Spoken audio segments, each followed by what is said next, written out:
আজ আমি গ্রামের রাস্তায় বেরিয়ে পড়েছি। চারিদিকে জলমগ্ন অবস্থা, জলে কেউ বেরোতে পারছে না, এ বাড়ি থেকে এ বাড়ি যেতে পারছে না। দোকানপাট বাজার সব কিছু বন্ধ, ওটাই কাদা হয়ে গেছে। এই দেখুন, একজন বেরিয়েছে দেখা যাচ্ছে, আর একজনকে দেখা যাচ্ছে রাস্তা হেঁটে হেঁটে ছাতা নিয়ে আসছে।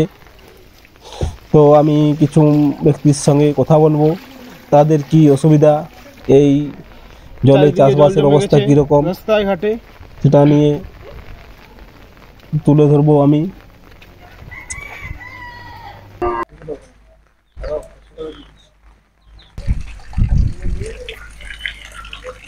চারিদিকে ডোবা খাল নালা ভর্তি হয়ে গেছে, জমিতে জল থই থই করছে।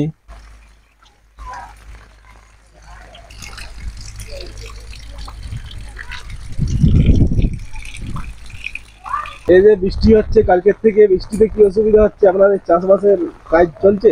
না না, চাষবাসের কাজ চলে না, আমাদের এই অসুবিধা খুবই পড়ছি, ঘর থেকে বেরোনো যায় না, গাড়িও পাচ্ছে না, চাষ হচ্ছে না।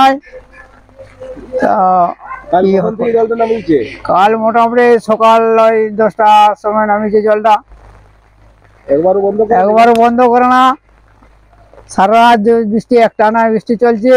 আজ এখন পর্যন্ত পরিষ্কার কোনো আবহাওয়া বুঝাচ্ছে না।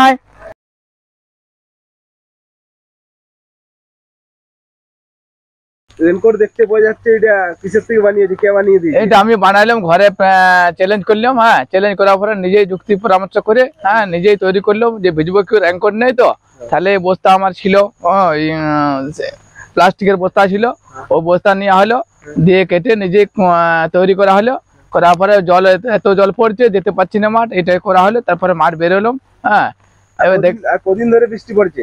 বৃষ্টি আজ 2 দিন হচ্ছে, একই রকম চলছে। হ্যাঁ, আর রাতের থেকে বেড়েছে, এখন পর্যন্ত কমেনি। হ্যাঁ, বাতাসটা হালকা হালকা আছে। হ্যাঁ, ধান লাগানো হয়েছে জমিতে? ধান জমিতে লাগানো চলছে। হ্যাঁ, চাষ দিয়ে আছে।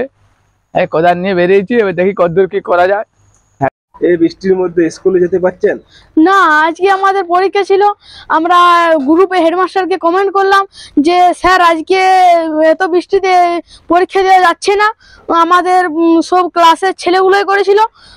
তারপর আমাদের স্যার খুবই ভালো, স্যার বললেন ঠিক আছে, এর পরীক্ষাটা সোমবার দিনে হবে। তো তার সেই জন্য আমি আরো ঘরে যাব ব্যাক।